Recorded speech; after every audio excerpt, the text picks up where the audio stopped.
for Pacifica Radio, January the 18th, 2024. I'm Scott Horton. This is Antiwar Radio.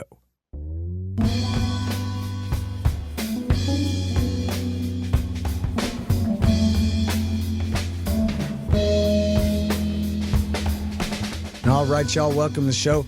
It is Antiwar Radio. I'm your host, Scott Horton. I'm editorial director of Antiwar.com and author of Enough Already, Time to End the War on Terrorism.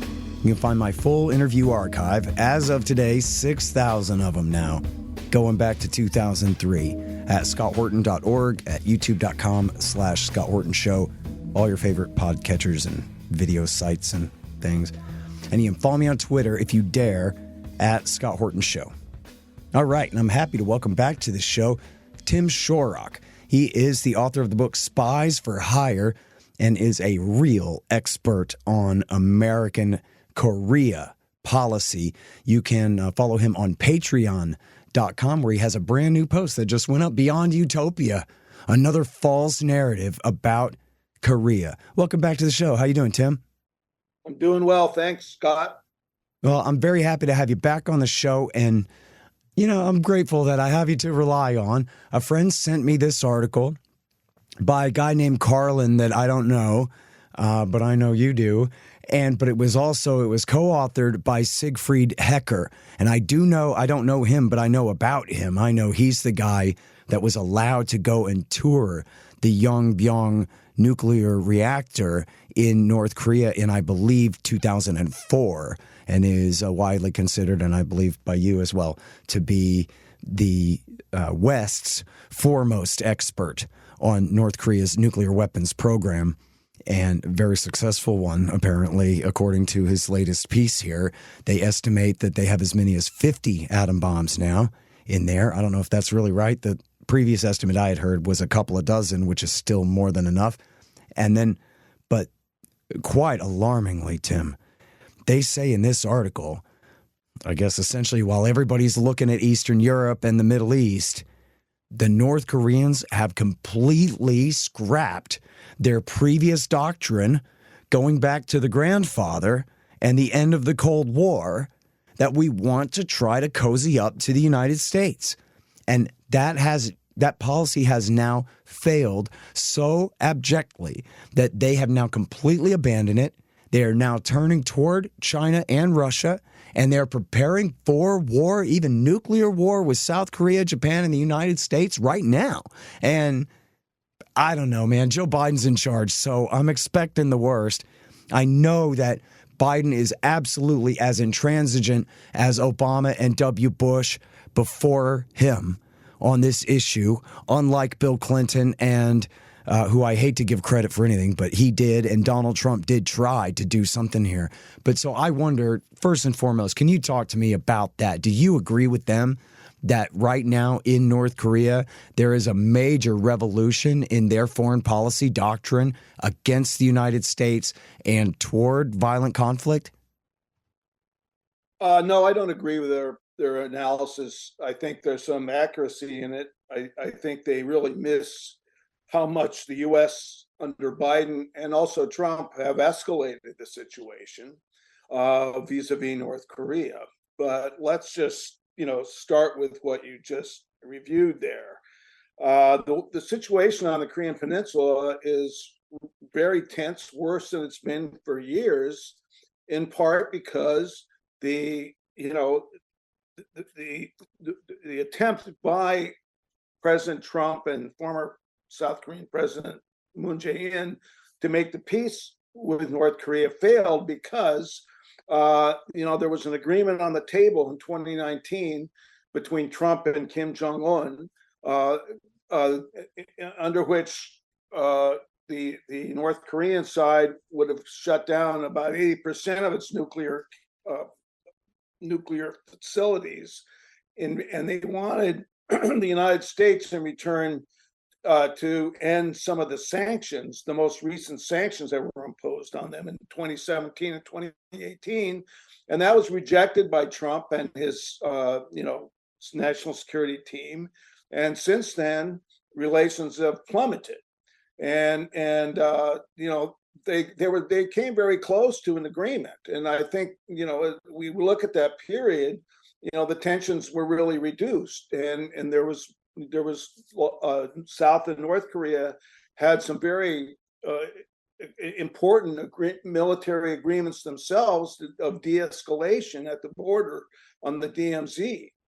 But since 2019, the North Koreans have, after they stopped testing long-range missiles, and they've continued to test and gotten much more sophisticated in their missile capability.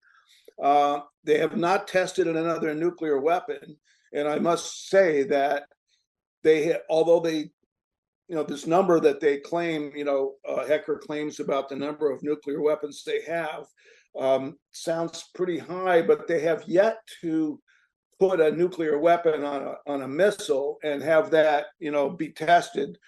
So that hasn't happened yet. So, I think they've exaggerated the situation a little bit, but in terms of escalation, there's been all these North Korean tests of all kinds of, weapons. But what has Biden done? Biden last August created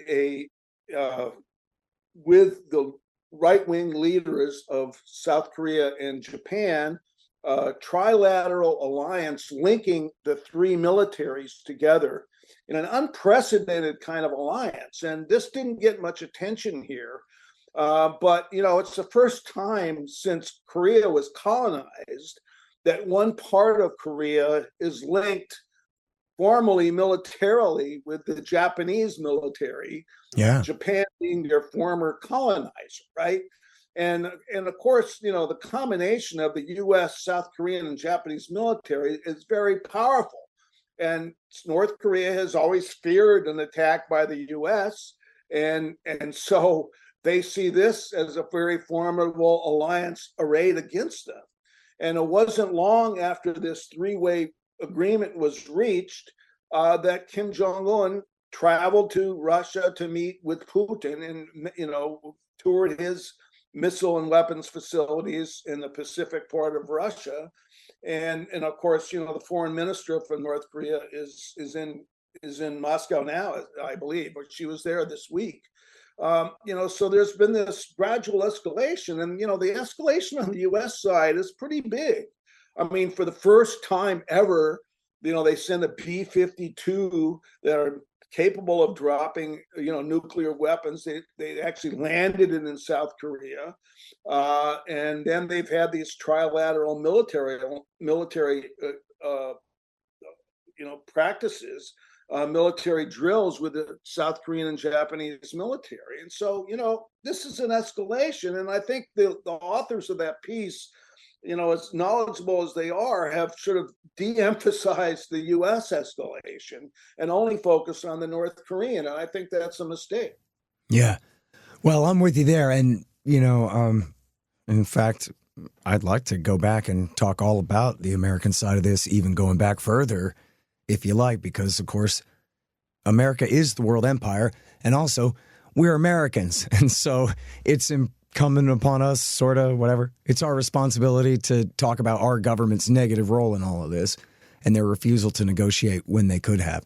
That still does leave the North Korean regime's position and all that open to question about how they're, even if you call it a reaction or, blowback or what have you, that there are going to be real consequences to them deciding, well, like, for example, you're talking about they decided to go and start talking with Putin and all this kind of thing. Where I guess I wonder about that part of the Hecker article where they had this doctrine of trying to get along with the United States, if only Newt Gingrich and Dick Cheney and Barack Obama would let them, right? But that now they've quit that now they're just, forget it, turning back to their West. Well, they did try. I mean, there was about a 20-year period when there was on and off talks, negotiations, some fairly extensive, where there was this engagement that really did reduce tensions for quite a long time. and they thought they had come pretty far when there was these direct talks between Trump and Kim. And if you look during that time, tensions were reduced considerably. And there was talk of formally ending the Korean War, having a formal peace agreement, which has never been signed. It was only ended through an armistice. So that there's a technical state of war that still exists with just an armistice. And that would have been a huge step to have a formal end to the war. But those negotiations and any kind of agreement like that didn't end with immediate denuclearization of North Korea, its removal of all its nuclear weapons, was scorned by the national security infrastructure, the national security people in Washington, and all the think tanks and inside the government. And there was tremendous opposition, if you remember, to Trump's even talking with the North Korean leader. All the CNN, MSNBC, they all ridiculed Trump for talking with a dictator, as did Biden. Mm-hmm. And hey, don't understate it, Tim. I mean, they went completely berserk. The Democrats, they went nuts. Yeah, I've written about that. The Democrats had Trump's lawyer testify before Congress right as he was meeting with the Koreans.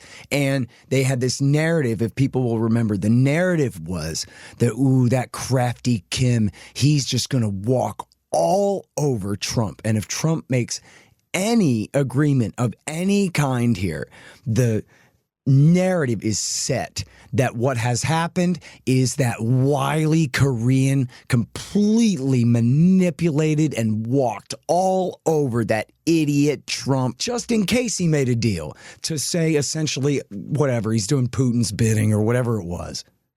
Right. They went on and on about this, and they to be fair, I mean, Trump himself made it all personal and about him, like, oh, they're great friends and everything, and he loves me, et cetera, et cetera. I don't really think Trump had much of an interest in actually solving the Korean problem, but he went further. And during the first meeting, he brought John Bolton with him, and Bolton really did sabotage the first meeting, right? Especially the second meeting. I mean, the one that in 2019 in Hanoi, Vietnam, Bolton writes about it in his book about how that agreement would have been a disaster and would have sold the U.S. down the river and so on and so forth.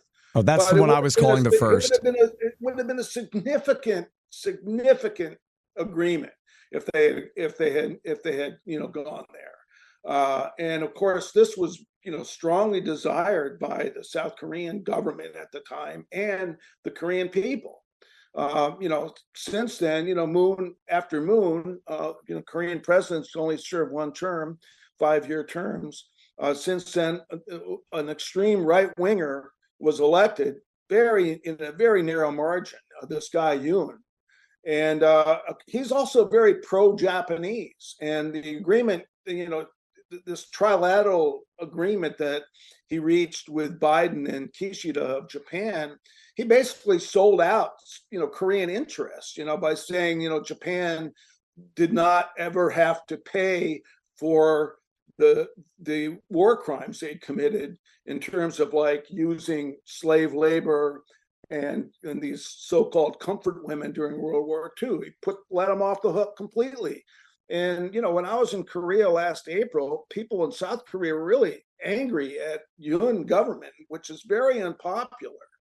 But, Biden and his people, Blinken, have been trying to get Japan, South Korea, and the U.S. to line up militarily, since the days of the Obama administration. And, under Obama, the situation was extremely tense as well. Well, and the same people making the same policy, right? They say, oh, we're open to negotiation with North Korea anytime, but only if they agree beforehand to, get rid of their nuclear weapons. Only if these negotiations lead to denuclearization. They don't, they don't even try to have an arms control agreement or even try to reduce tensions. Right. And so and they make it sound like, oh, they're really interested in talks, but they're not. And Biden himself, when he was running for president, he attacked Trump for giving legitimacy to this dictator in North Korea, following these liberal press attacks that you talked about before. But by saying that, he was also criticizing President Moon of South Korea, who had also met several times with Kim, and actually reached some significant agreements. And so Right. he was basically, they basically scrapped the whole idea of this kind of diplomacy. And after all, diplomacy is not a way to talk to friends, right? It's a way to deal with enemies. That's what diplomacy is all Right. about. Well, and now they've totally failed at this. And instead, this huge military buildup. I mean, I saw it for myself. I'd never been to Okinawa last year. When I went to Okinawa, I was just stunned by the number of military bases there and their dominance of the U.S. military in Okinawa. It's absolutely amazing to see all these bases, and they're building new ones. And so, of course, they're gearing up for a war with China, and they want South Korea and Japan to be part of that in case there's a war over Taiwan. But there's no respect whatsoever for the sovereignty of Korea, its desire for peace, its desire for eventual unification or some kind of agreement with North Korea. And I just think that the Biden policy has been a travesty. And it's very, very dangerous. And by these various commentators focusing only on the North Korean military buildup and just not even talking about what the U.S. is doing, I think is fooling the American people, and it's propaganda. It doesn't deal with the fact that we are a huge imperial power, have been in that area for 80 years practically, and have refused really to engage in North Korea that entire time. Hey, you guys, did you know that I don't just write books, I publish them? Well, the Institute does, and I'm the director, so yeah. 13 of them now, including my 4. We published 5 more in 2023. Lori Calhoun and Tom Wood's books about the COVID regime, Joe Solis Mullen on the fake China threat, Jim Bovard's latest, Last Rites, and our managing editor, Keith Knight's Domestic Imperialism. And we've got more great titles coming in 2024. Check them out at libertarianinstitute.org/books and help support our anti-government efforts at libertarianinstitute.org/donate. And thank you. Hey, y'all, Scott here. Let me tell you about Roberts & Roberts Brokerage, Inc. Who knew? Artificial bank credit expansion leads to price inflation and terribly distorted markets. If you've got any savings left at all, you need to protect them. You need to put some, at least, into precious metals. Well, Roberts & Roberts can set you up with the best deals on silver, gold, platinum, and palladium, and they've been doing this since 1977. Hey, if you just need some sound advice about sound money, they're there for you too. Call Tim Fry and the guys at 800-874-9760. That's 800-874-9760, or check them out at rrbi.co. That's rrbi.co. You'll be glad you did. All right, you guys, it's Antiwar Radio on KPFK here in LA. I'm Scott Horton talking with Tim Shorrock about North Korea and Biden's policy towards them and the danger of it all. Now, this is something that goes back to the Trump years. I know that we talked about this before, but I think it's kind of apparent underlying in everything that you're saying here, Tim, is that the North Koreans essentially are caught up in America's Cold War with China. And our bases in South Korea and Japan essentially use North Korea as a pretext because they don't want to be that provocative against the Chinese by declaring that that's what this is all really about. Yeah, it's really a bad and terrible situation. A lot of people in South Korea fear, that they're going to be sucked into a war that will be in Korea. It's going to affect Koreans. right? And so, even South Korea has had pretty good relations with China. They even had pretty good relations with Russia for a long time. But with this new right wing leader and under Biden's policies, they've been slowly sucked into this confrontation with China and Russia. And the conservative governments now in South Korea and Japan are going along with that. But I think in Japan itself, a lot of people are very, very, very, very concerned about this and what it could do. I think that I just don't see any hope in Biden making any kind of initiative. And the Democrats and the military industrial complex here in Washington, as you say, want to keep the fires burning with North Korea, because that's the way they can justify this huge number of bases. That's the way they can justify this massive military spending. If you read the military press, like Defense News, publications like that, there's always, American generals talking about, like, we're preparing for a war with China. They're building new Marine bases in the Pacific. They're expanding they're trying to build this U.S. Marine base in Okinawa. And you listen to these American generals, and they're all talking about the coming confrontation with China and how there's going to be a war, there's going to be a military confrontation, rather than trying to have some decent relationships with them again and trying to cool down the situation. They want to have this massive military structure. Yeah. You know what, Tim, was a great tell about that was when they announced this nuclear submarine deal with Australia. And they said, well, by the time we're done constructing the pens and getting the submarines operational and everything, we expect all that to be ready by 2050. In other words, they're looking forward to long-term confrontation and militarization, and the concept that we would have a perfectly good, peaceful coexistence with China worked out by then never occurred to them. Yeah, I mean, and the thing is, American commentators rarely look at the provocative nature of what the U.S. does. I mean, look, Nixon went there. They decided to recognize the People's Republic of China instead of Taiwan as a legitimate government of China. And they said, they support the eventual unification of China and Taiwan. And that is still official policy of the United States. But all this, the U.S. is arming Taiwan. A new government has just been, a new president has just been elected there, who wants to have, more of a confrontational stance toward China. Yet a lot of people in Taiwan voted for other candidates that did not want to have this kind of confrontational, war situation. And so, like, the U.S. is really pushing the most militarist buttons it possibly can throughout Asia, and directed at China. And I think we as Americans need to look at how we fan the flames, and how our actions, particularly in Korea, antagonize the other side and antagonize North Korea.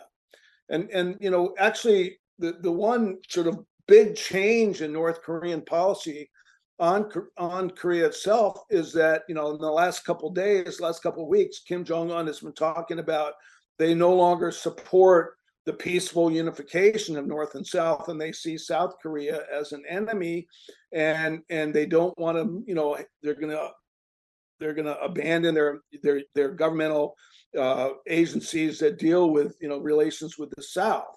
And they're saying, there's no chance of unifying North and South except in a war, and giving up the idea of like a peaceful unification.